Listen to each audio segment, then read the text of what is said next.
Closing segment here of Overtime on WOTM. Mark, we always talk in the bowl season. Different conferences have conference bragging rights going into the bowl season. For the SEC, it's usually a pretty good time in December. This year, not so much. Got up to the shaky start. However, you mentioned it a couple of segments ago, the top dogs, Alabama and Auburn, or Alabama and Georgia, playing really well. Some of the rest of the league a little bit up and down when you compare them to the rest of the Power 5. But I thought you saw Tennessee losing to Purdue in a great game, by the way.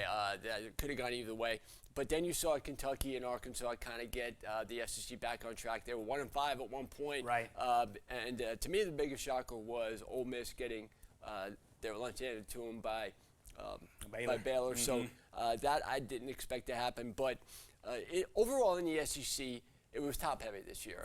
Everybody kind of knows that. You had Alabama, you had Georgia, and then everyone else. Ole Miss was up there for a little bit, but they were inconsistent. There were a lot of inconsistency with the other teams. That's why you see them going 5-6 in bowl games. But head-to-head, two big wins against the Big Ten in Arkansas and Kentucky, and then you had Georgia kind of beating Michigan to round that off, going back to Alabama really beating Ohio State last year. Right. So until you get Big Ten, a big team in the Big Ten beating a big team in the SEC, they're still not going to be at their level, which is kind of unfair. But you still got to win. You got to win a national championship. Right.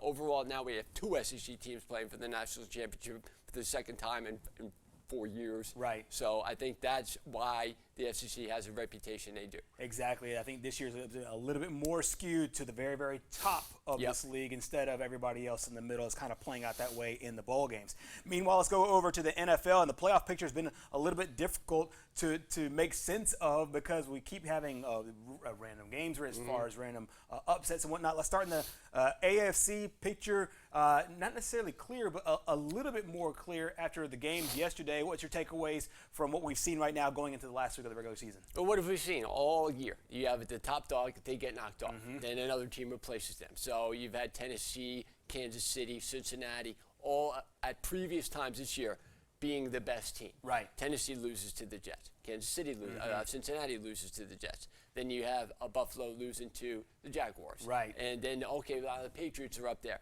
They get beat by the Colts and the Bills at home, which really is going to wind up deciding that division. So they had to get knocked down as well. It's going to be really interesting playoffs. The Colts, to me, are a team that can score. They've beaten some really good teams. That's right. And I think they're start of a team that nobody looks at and says, well, they're one of the better teams in the AFC. I think they are. They have a couple tough losses. One of them was against Baltimore.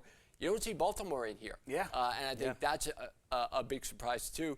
All the other teams, they're inconsistent, and there are things that they don't do well.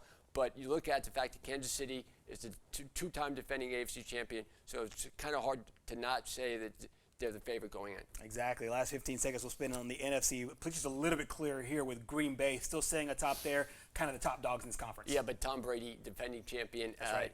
Ultimately he's got to be knocked off, and I still don't know if any of these teams are good enough to do that. The Rams have been solid so far. We'll see if they can have the chance but Matthew Stafford. Exactly. Never won a playoff game, so we'll see. A lot of talented teams there. We'll figure it all out in the final week of the football season in the NFL coming up next week. That is it for us here on a Monday night on Overtime. We'll see you tomorrow night.